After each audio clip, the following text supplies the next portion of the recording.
Au nom de Jésus, j'ai ainsi prié, nous disons Amen. Amen. Gloire à Dieu. Que le nom de Jésus soit loué, comme je l'ai dit. Aujourd'hui, nous aurons une prédication. Nous parlerons sur la situation de Balaam, l'âne de Balaam. Non, l'âne de Balaam. Balaam était un devin, soit on l'appelait aussi un prophète. Un prophète de Dieu, il faudrait dire comme ça. Alors cet homme recevait, il avait une très grande réputation là où il habitait. C'était un homme qui était vraiment connu. Il parlait parfois de la part du Seigneur. Alors, mais il se fait qu'un jour, prenons d'abord Nombre chapitre 28, verset 5. Nombre, rapidement avant que nous continuions à commenter. Et la deuxième personne prendra Deutéronome chapitre 23, verset 4 à 5. Nombre chapitre 28, verset 5.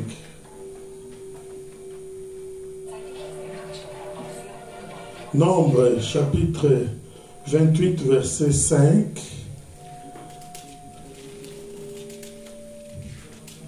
Une autre personne prendra Deutéronome chapitre 23, verset 4 à 5.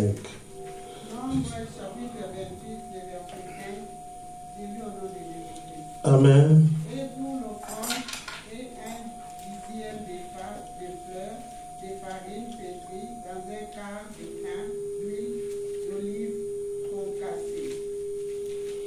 Prenons Deutéronome chapitre 28, verset 4 à 5.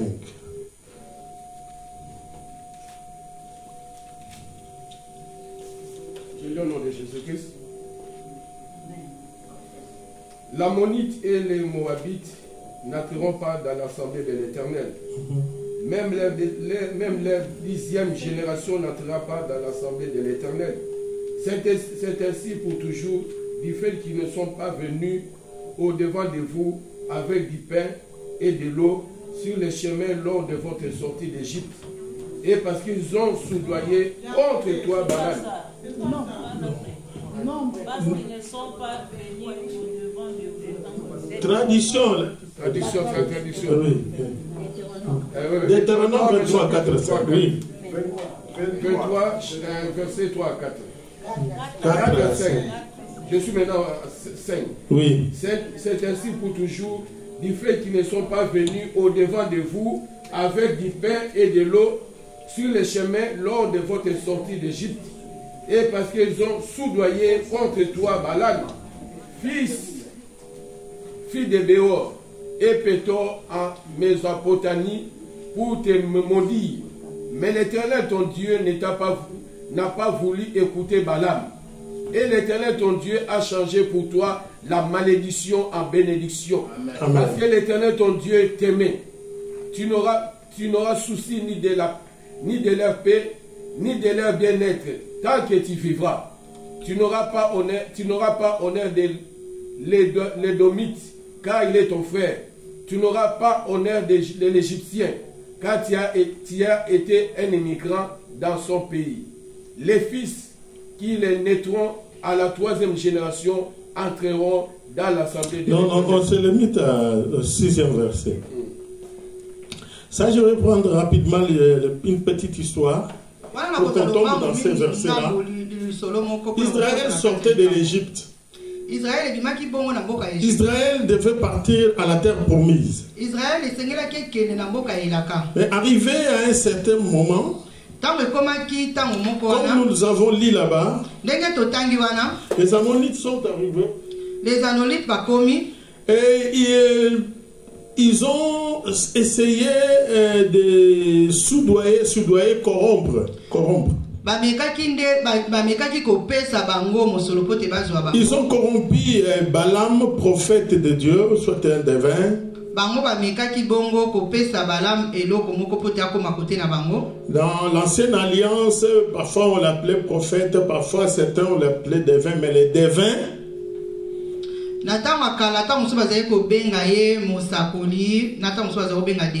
les devins, ce sont des gens qui font la divination.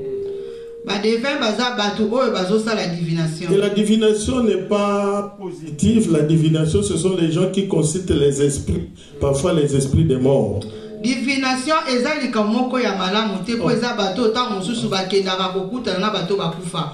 alors parfois on les caractérisait comme devins. Pourquoi? Ils voyaient, ceux qui font la divination, ils prédisent l'avenir à travers ces esprits-là.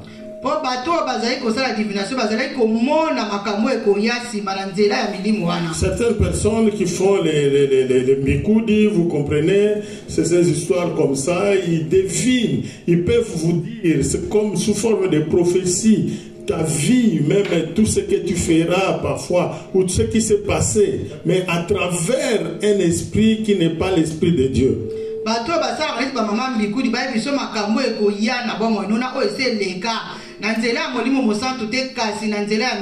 Les prophètes travaillent aussi par l'esprit, mais par l'esprit de Dieu. Donc le Saint-Esprit qui lui révèle aussi. Il montre. Il peut te dire aussi des choses à travers cet esprit-là. Puisque la chair, la Bible dit, la chair ne sert de rien. La chair, c'est comme un carquois, quelque chose qui est conduit par l'esprit. C'est là, par après, je vous parlerai de la mentalité. En réalité, notre chair est conduit par la mentalité, ce que nous avons dans notre esprit. La chair obéit à notre mentalité, à notre façon de voir des choses dans l'esprit. Il y a la convoitise de la chair, mais on peut aussi la dominer. Mais ici, Israël venait pour aller à la terre promise selon que Dieu l'a promis. Il se fait qu'il y a eu des adversaires qui sont sortis pour leur empêcher d'aller atteindre leur objectif. Je vais dire à quelqu'un cet après-midi, ne crois pas que tout le monde est d'accord que tu puisses atteindre ta destinée. Ne crois pas que tout le monde est d'accord que tu réalises ce que tu veux faire pour que tu réussisses dans la vie.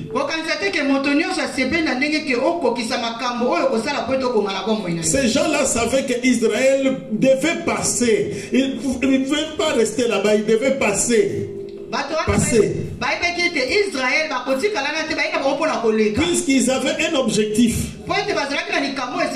qui ne les concernait presque pas, mais pour leur empêcher qu'ils n'atteignent pas leur objectif, la terre promise, la Bible dit, le deuxième texte, ils ont empêché de leur donner même de l'eau, même de donner du pain, pour leur donner la force et continuer le chemin.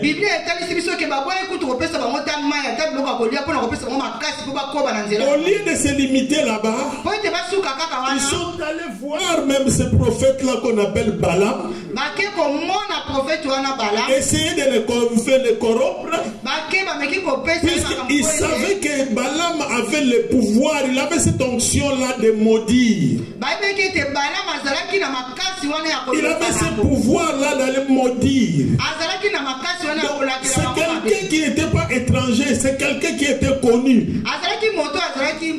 Vous comprenez, il avait une réputation, tous ces environs-là. Ils avaient compris que la force spirituelle est plus que la force manuelle ou la force physique. Au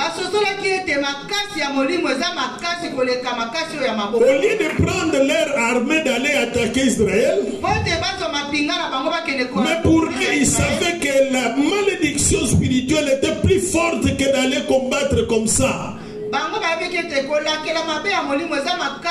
C'est pourquoi la Bible nous dit que nous ne combattons pas contre la chair et le sang, Nous combattons contre les principautés et les autorités. Balak et son peuple savaient très bien. Si nous arrivons à les dompter spirituellement et qu'on les maudit, ils deviendront faibles. Alors nous pouvons empêcher qu'ils arrivent à atteindre leurs objectifs. Plusieurs d'entre nous sommes en train de connaître des problèmes, des difficultés parfois dans la vie. Puisqu'il y a des gens parfois qui ne t'aiment pas pour rien comme ça. Ils ne veulent pas de toi. La Bible dit qu'ils m'ont haï sans cause. Tu te demandes toi-même, mais c'est quoi, qu'est-ce qui s'est passé en réalité? Tu ne comprends rien. Mais lui, dans son cœur, il ne veut pas de toi. C'est ce qui s'est passé là-bas. Israël n'était pas parti faire la guerre contre eux. Non, il était de passage. Mais ils ont voulu empêcher qu'ils puissent continuer à passer. Ils voudront empêcher que tu puisses passer. Mais le Dieu qui t'a créé, le Dieu qui est avec toi, ne laissera pas que leurs pensées, leurs complots puissent se réaliser. Puisqu'il est avec toi, c'est lui qui t'a choisi, c'est lui qui t'a établi, c'est lui qui veut que tu puisses atteindre ta destinée. Bien-aimé dans le Seigneur, la Bible dit là-bas qu'ils ont voulu chercher à maudire en soudoyant Balaam. Si vous lisez le Nombre chapitre 21 jusqu'à Nombre chapitre 23, vous verrez cette histoire rocambolesque qui s'est passée là-bas, compliquée disons. Comment ils ont commencé pour aller soudoyer, corrompre Balaam? Et puis Dieu voit Balaam. Il voit les gens qui sont venus pour nous corrompre, pour aller empêcher que son peuple puisse atteindre l'objectif. Dieu est apparu à Balaam. Il lui a dit qu'il y a des gens qui sont chez toi. Parle avec eux. Mais tu diras ce que je te dirai, ce que je mettrai dans ta bouche. Alléluia. Amen. Ils veulent faire ce qu'ils veulent, mais la bouche de l'Éternel a autre chose. La pensée de Dieu a autre chose. Ils peuvent chercher à t'empêcher d'aller de l'avant, mais le Dieu qui t'a béni, la Bible dit que celui que Dieu a béni, personne ne peut le maudire. Si Dieu t'a béni, il veillera sur sa bénédiction. Car la Bible dit ceci: la parole de l'Éternel ne sort pas sans pour autant réaliser ce qu'il a promis. C'est comme la pluie. La pluie ne peut rentrer au ciel sans pour autant permettre que les plantes puissent germer. Si Dieu t'a choisi, il n'a jamais été influencé par quelqu'un. Et il sera influencé par aucune personne. Je l'ai écrit aussi dans les livres. Je dis, le choix de Dieu n'est pas influençable. Mais nous les hommes, nous sommes influençables. Le choix de Dieu n'est pas influençable. Quand il décide, il fait ce qu'il décide. C'est pourquoi il dit: je ne suis pas un fils d'Adam, je ne suis pas un fils de l'homme. Quand je dis quelque chose et puis je change d'avis, non, s'il t'a choisi, il t'a établi, et il veillera sur toi pour que tu accomplisses cela. Si cela ne se réalise pas, ce n'est pas la faute de Dieu, c'est ta propre faute toi-même. Puisque la Bible dit, ce qui nous empêche d'avoir contact avec Dieu, de rester permanent avec Dieu, ce sont nos péchés qui créent une sorte de barrière. Donc si tu vis dans le péché, tu demeures dans le péché, cela va empêcher que Dieu puisse continuer à travailler avec toi. Mais si tu crains l'Éternel, tu obéis Dieu, Dieu t'accompagnera. C'est pourquoi David dit, même la vallée de l'ombre de la mort, tu es avec moi. Donc il a passé des moments difficiles dans l'ombre de la mort. Les gens croyaient qu'il allait mourir, mais Dieu l'a épargné. Je vais vous donner un exemple. David jouait la musique pour Saoul, pour que Saoul soit délivré des esprits mauvais. C'est le même Saoul qui prend lance pour tuer David. Au moment où il travaillait pour lui, pour qu'il soit à l'aise. Parce que quand David jouait la musique, les esprits mauvais quittaient Saoul. Mais dans la mentalité de Saoul, ce jeune homme deviendra roi. Je ne peux pas laisser cette chaise. Comme je ne peux pas laisser cette chaise, il faut que lui puisse mourir. Quand je me baignais, je suis en train d'écrire un livre sur la succession. Il y a un esprit, Dieu m'a dit quelque chose, m'a révélé quelque chose. Il dit, tout leader doit toujours penser au successeur. Tout succès doit penser à la succession. Est-ce que vous comprenez ce que j'ai dit? Si aujourd'hui on t'acclame, tu dois penser que tu n'es pas Dieu. Tu dois avoir ça en tête. Que demain, ce ne sera pas moi qui sera acclamé. Il y aura un successeur de ce succès-là. Alléluia. Nous devons nous armer de cet esprit-là. Saoul n'a voulu pas accepter cette réalité. Il est resté roi pour l'éternité dans sa vie. Je ne sais pas. Il n'a pas voulu laisser le choix de Dieu. Où la Bible a dit ceci. David l'a choisi puisqu'il était l'homme selon le cœur de Dieu. Et Jonathan avait compris cela. Jonathan, le fils de David, il a dit à David, le jour que tu deviendras roi, ne m'oublie pas. Il savait que ce jeune homme deviendra roi. Mais qu'est-ce que Dieu a fait? Bien aimé, je veux que vous compreniez. Dans certaines responsabilités, les gens sont trop pressés. Trop pressés de l'embrasser. Et à la fin, ils finissent par faire des bêtises. Chaque grande responsabilité est préparée. Il y a une préparation, il y a une initiation. C'est pourquoi Dieu a permis que David soit aimé par Jonathan. Et Abner a amené David dans la maison de Saoul. Et Jonathan l'a permis qu'il soit comme son frère dans sa maison, dans la maison de son père.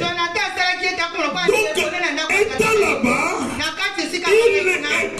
c'est comme c'était une école, il apprenait comment un roi vit, comment on dirige un peuple, comment l'autorité s'exerce. C'est de la même manière aussi avec Moïse. Moïse avait une grande destinée. Dieu savait que Moïse allait diriger un peuple grand pour une grande destinée. Mais qu'est-ce que Dieu a fait? Il a permis que la fille de Pharaon puisse prendre Moïse et que Moïse soit élevé dans la maison de Pharaon. Il a compris les rouages du pouvoir. La gloire c'est quoi? La grandeur c'est quoi? Diriger les gens c'est comment? Bien-aimé dans le Seigneur, chaque grande responsabilité doit être préparée.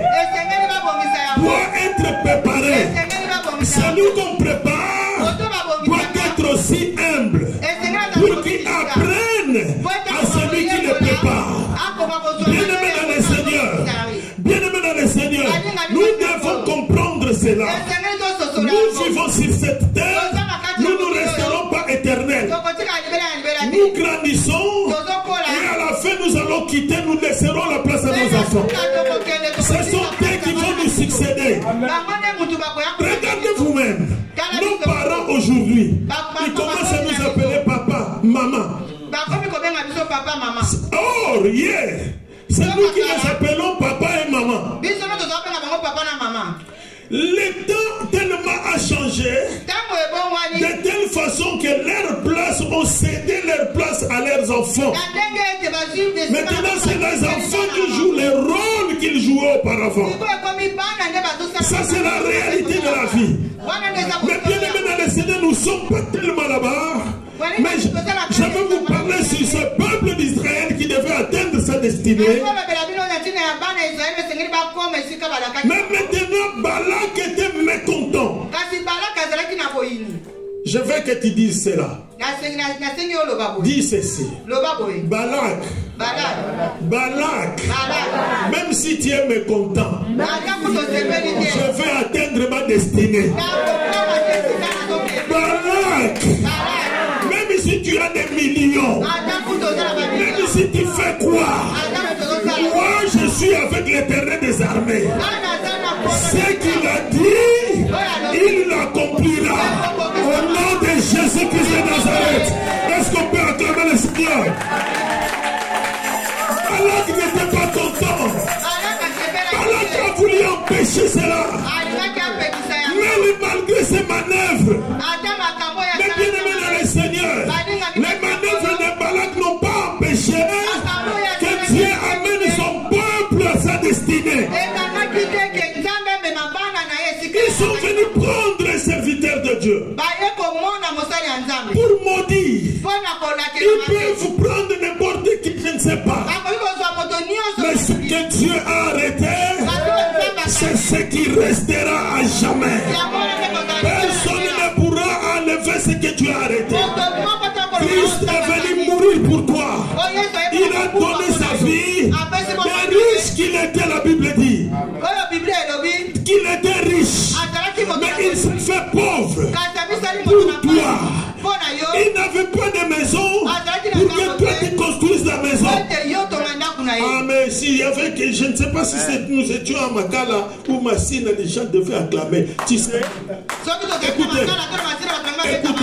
écoutez. Quand il grandissait, personne ne pouvait pronostiquer, toi tu deviendras, tu auras une parcelle, une maison. Les gens vont commencer à te demander, papa le pango, maman le pango, tu as des locataires. Personne. Mais c'est que Dieu a arrêté. La Bible dit que le Seigneur s'est fait pauvre.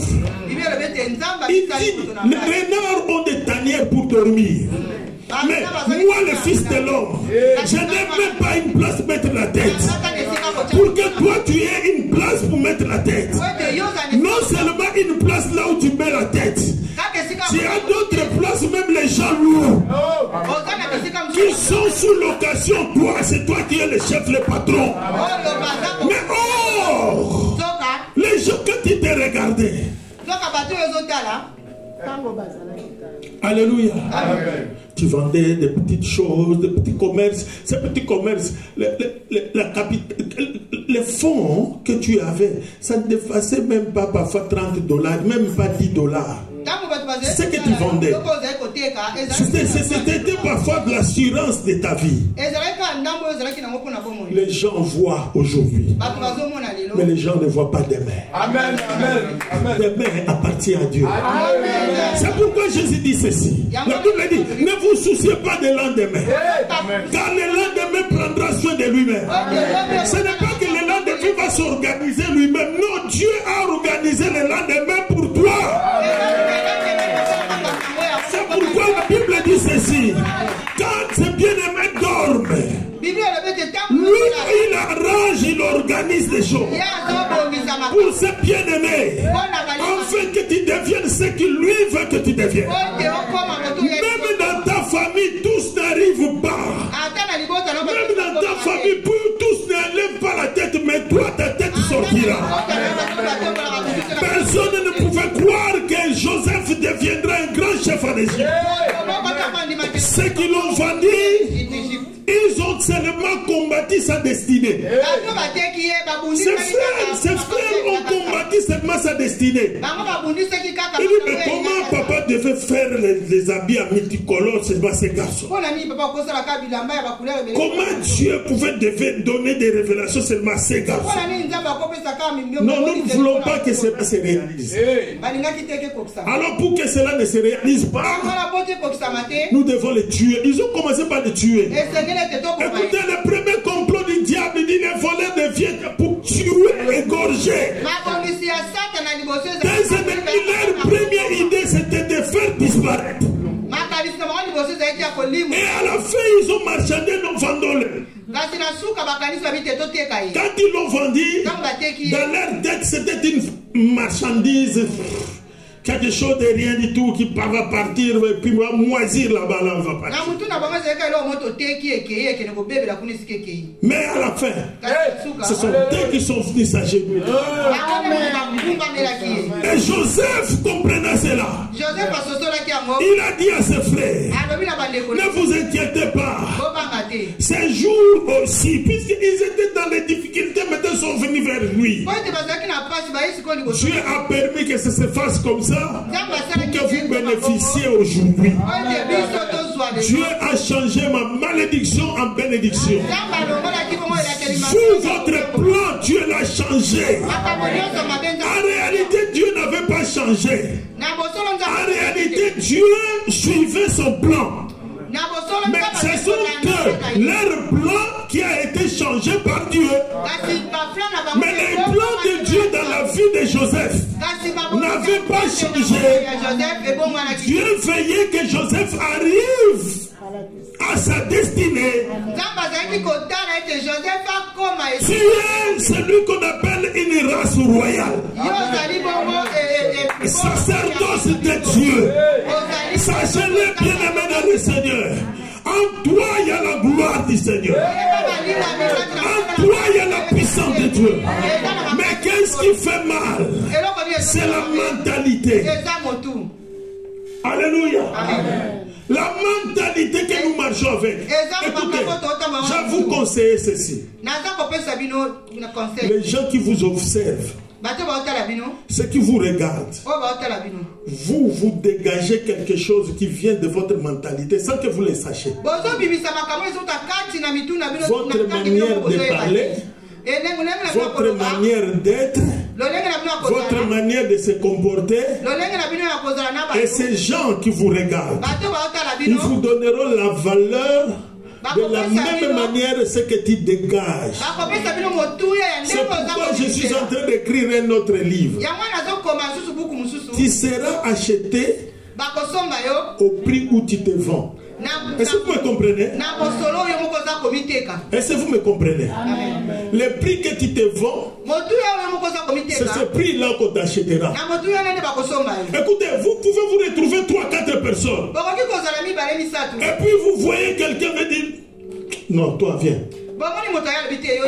Il est en train de dégager une énergie en lui. Il est en train de dégager une image en lui. Il a une mentalité en lui qui fait une forme de personne pour que l'autre trouve que ce que je vais faire, ça va passer par lui. Je vais vous faire un témoignage. Il y a un homme de Dieu, nous nous sommes rencontrés en 2003 à Luanda. Il est maintenant au Canada. Je parle de révérend Willy Diakese. Nous nous sommes retrouvés à Luanda. Je ne le connaissais pas. Lui aussi ne me connaissait pas. Nous étions dans la maison, nous nous sommes retrouvés dans la maison du révérend Kipa. Et puis, on causait, le révérend Kipa l'a présenté. Oui, c'est mon ami, c'est mon frère, il vient de l'Allemagne et tout ça. Et puis, bon, c'est fini, on a continué à causer. En causant, j'ai dit, moi, je vais rentrer encore à Kinshasa puisque mon petit frère a un mariage. Et puis je vais assister au mariage de mon petit frère et puis je rentre.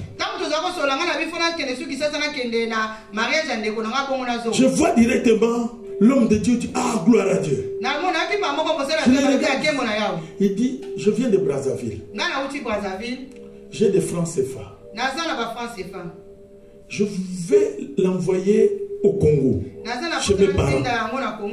Mais depuis là, je suis en train de rencontrer des serviteurs de Dieu, même d'autres personnes qui partent au Congo, mais je ne suis pas convaincu de leur donner à amener chez mes parents.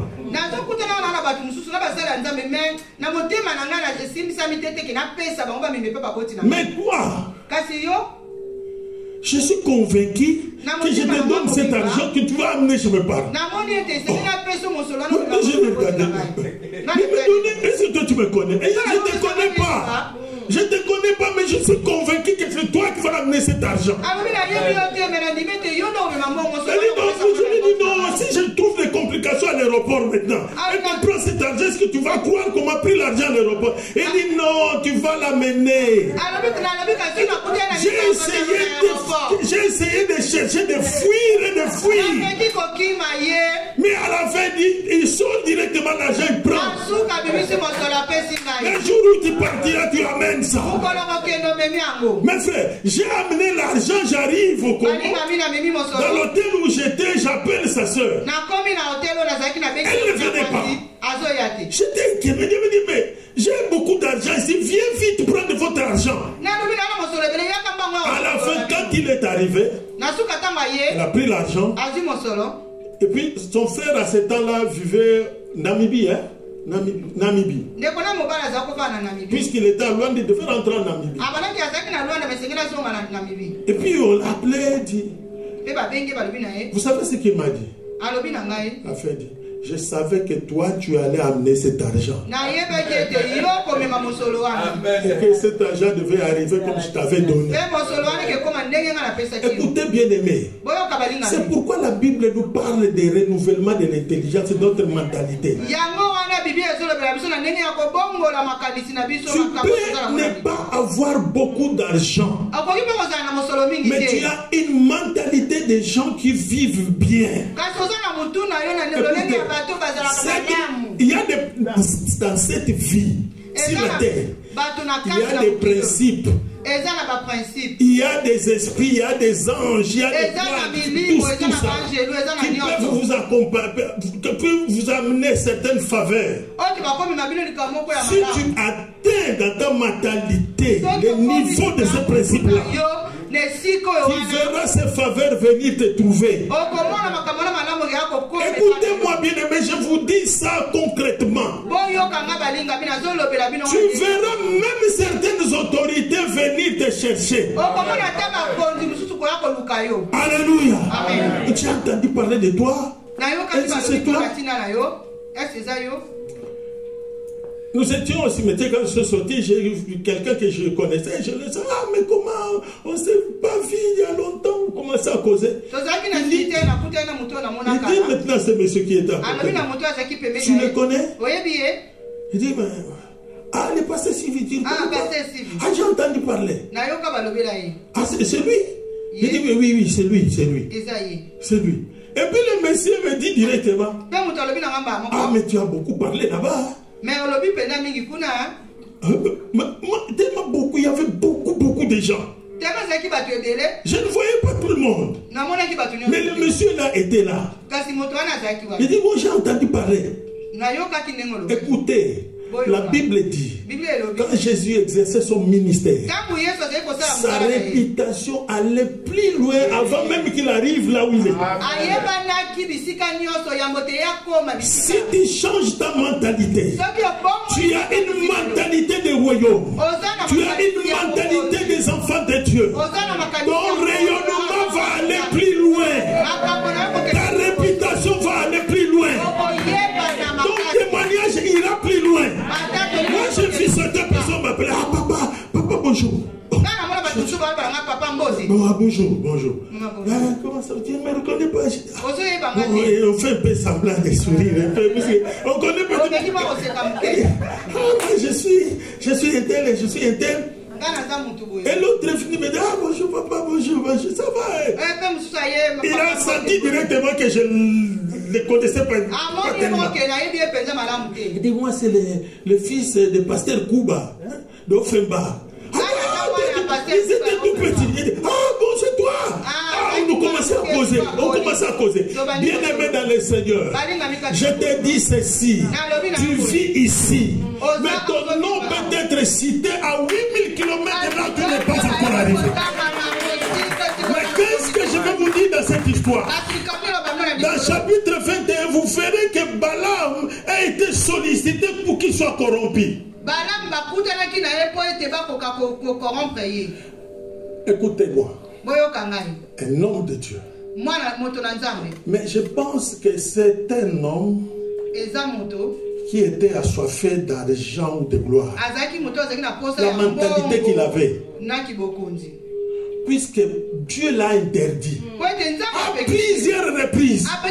Le même Balak revient encore et il accepte encore. Mais c'est pas possible. Dieu intervient. Dieu te dit ne le fais pas, ne le maudis pas. Mais quand tu vois l'argent, tu oublies ce que Dieu t'a dit.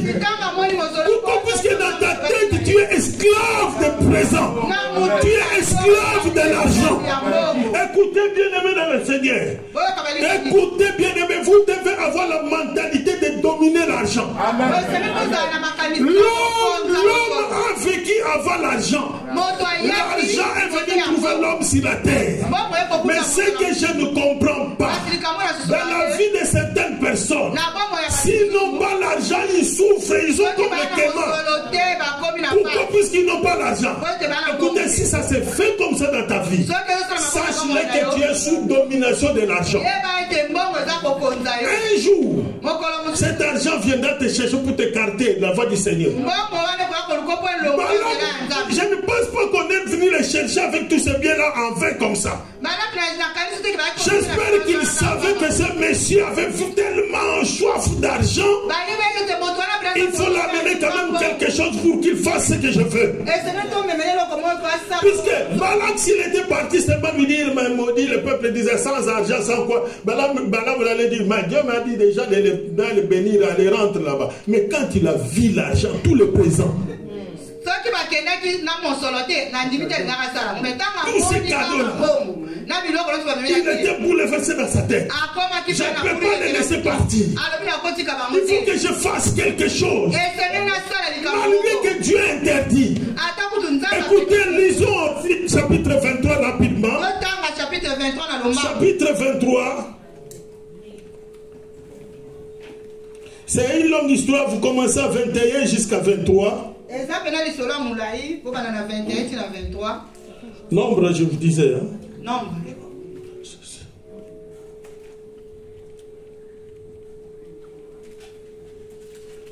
Oui, excusez-moi. Existe des signes pour qu'il aille maudire toujours. Même un animal commence à avoir des révélations. Le prophète n'avait plus de révélations. Vous comprenez? L'animal reçoit des révélations. Il voit l'ange devant. Il voit l'ange, il fuit. L'ânesse est en train de fuir. Balaam fâché pour aller voir ce l'argent, il maudit pour avoir ce qu'il avait besoin. Il frappe sur l'animal. Puisque l'animal voyait l'ange là-bas, il a coincé les pieds de Balaam contre, je dirais, contre Mire. Balaam dit, mais pourquoi tu me fais comme ça? La Bible dit que Dieu ouvrit la bouche de l'animal. Pourquoi tu me tapes? Tu me tapes pourquoi? Tu ne vois pas devant là-bas? N'est-ce pas c'est toi qui es le prophète qui allait voir tout ça? Tu ne vois pas pourquoi? Puisque l'argent a aveuglé, le présent a aveuglé. Tellement le présent a aveuglé, Balaam ne pouvait plus voir la gloire de Dieu. Balaam ne pouvait plus avoir des révélations du Seigneur. Écoutez-moi bien aimé dans le Seigneur. La corruption détourne les gens. Tu sais que si je fais ça, ce qui est bon, il faut que je fasse ça. Tellement que tu es corrompu, tu es dans la mentalité de la corruption qui te détourne. Jusqu'à tel point que l'animal lui a dit que l'ange est devant. Dieu c'était Dieu d'amour, mais la première fois il allait le tuer puisqu'il avait l'épée. Mais l'ange, quand l'âne est passé de l'autre côté, puis l'ange est parti encore un peu plus loin. Dieu donne l'occasion à certaines personnes pour se repentir. Et puis Dieu dit même à Balaam qu'il se puisse se repentir. Mais il n'a pas laissé, on est venu encore le chercher. Il est encore reparti pour faire la même chose. Ils peuvent faire leur complot comme ils veulent. Ils peuvent s'organiser comme ils veulent. Mais sachez que ce que Dieu a arrêté, comme je l'ai dit, personne ne pourra le changer. Personne ne pourra le changer, bien-aimé. C'est pourquoi pour gagner le temps, prenons toujours Nombre chapitre 23. Nombre chapitre 23. Verset 22. Verset 22. Jusqu'au verset 23. Je lis au nom de Jésus. Dieu les a fait sortir d'Égypte. Il est pour eux comme le vigueur du buffle. L'enchantement ne peut rien. Écoutez, il les a fait sortir de l'Égypte. Dieu t'a fait sortir des malédictions du monde. Certaines malédictions de ta famille. Il les a donné la vigueur du buffle.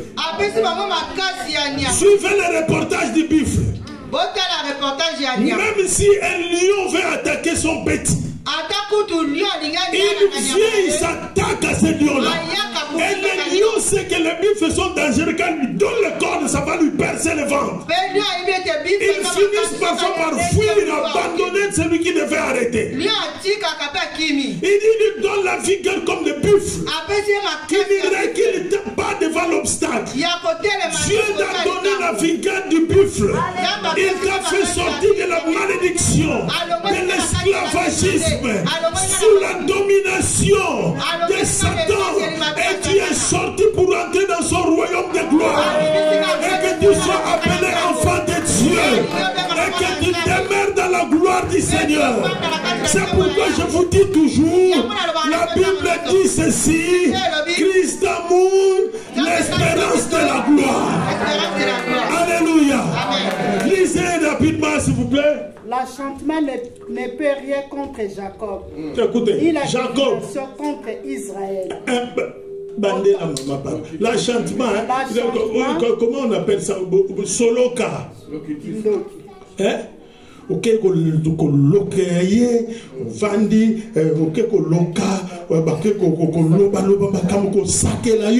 tout ça ne fera rien, rien et rien.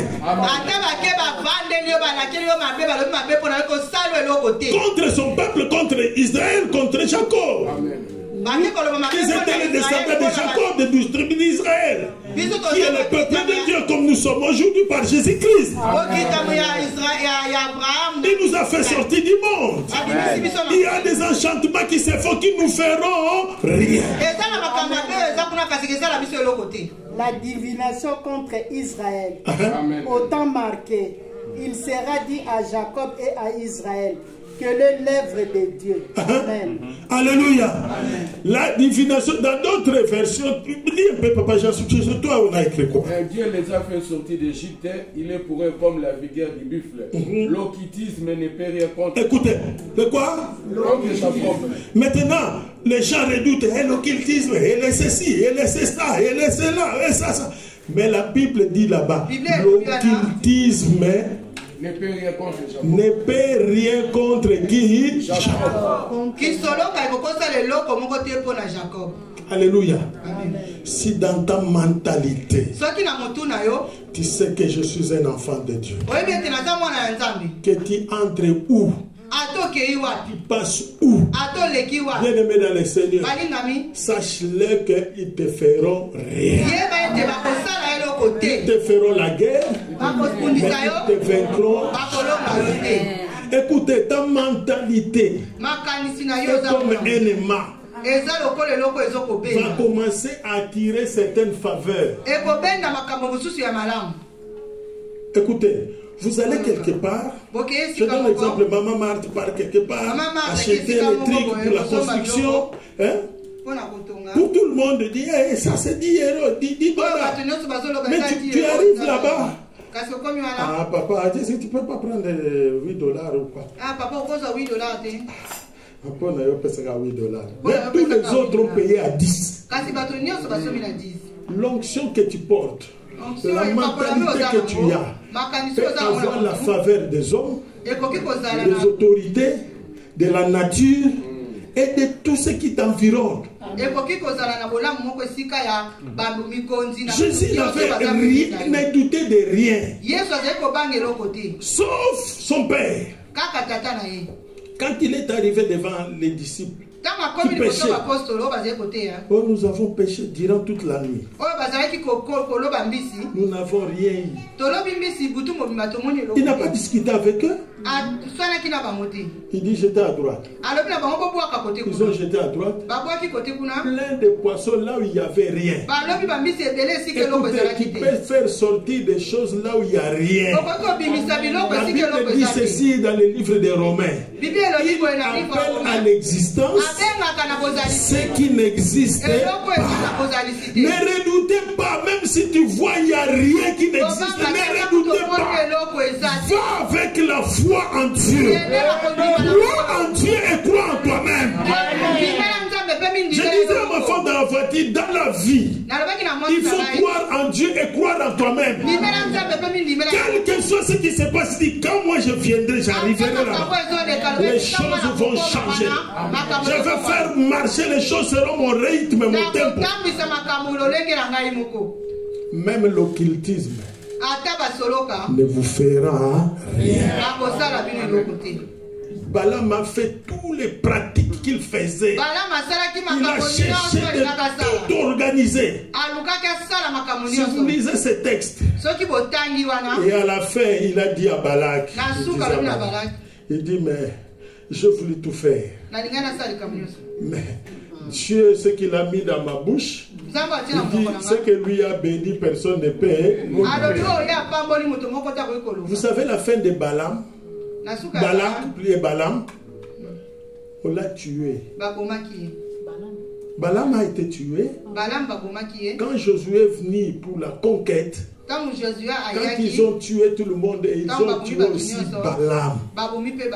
Balaam a été tué. À la fin, il n'est pas mort. Oh, si vous lisez ce texte, Dieu a dit, tu ne mourras pas comme tous les hommes, mais tout un tas d'histoires, comme il a persisté dans le mal.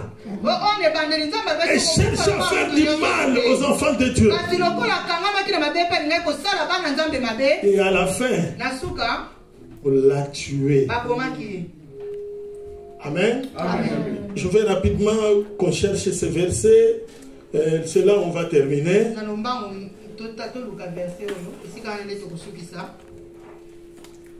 Okay, je vous donne ça. Excusez-moi. Josué chapitre 13, verset 22. Lisons là-bas, on va terminer là-bas. Josué chapitre 13, verset 22. Josué chapitre 13, verset 22. Parmi ceux qui tueront les enfants d'Israël, ils avaient aussi fait périr avec le devin Balaam, fils de Béor. Puisqu'on n'a pas donné toutes les définitions expliquées, Balaam c'est ici, mais je n'ai pas vraiment voulu qu'on parle trop là-bas, sinon on risque de perdre beaucoup de temps. Quand on a tué les gens, la conquête pourrait, puisque Israël a fini par passer. Vous comprenez? Et maintenant, quand ils ont la conquête, on commence à prendre l'ampleur. Ils ont tué les adversaires et ils ont tué aussi Balaam. Ton Balaam sera tué. Alléluia. Amen. À cause de son mauvais cœur, il croisera notre Dieu. Il sera tué. Amen. Pour qu'il laisse les chemins libres. À la fin, il viendra plus encore maudit. Il partira cadeau. Il va mourir cadeau. Pourquoi? Puisqu'il veut t'atteindre, tu es l'enfant de Dieu. Bien-aimé dans le Seigneur, Balaam a été tué. Quelle que soit la miséricorde de Dieu, mais Balaam a été tué. Prenons Nombre chapitre 31, verset 8.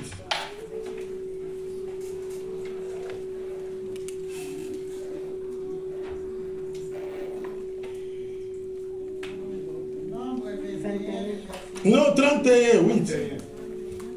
Un autre verset qui va confirmer encore. 31, verset 8. On va terminer par là. Nombre 31. Verset 8. Verset 8.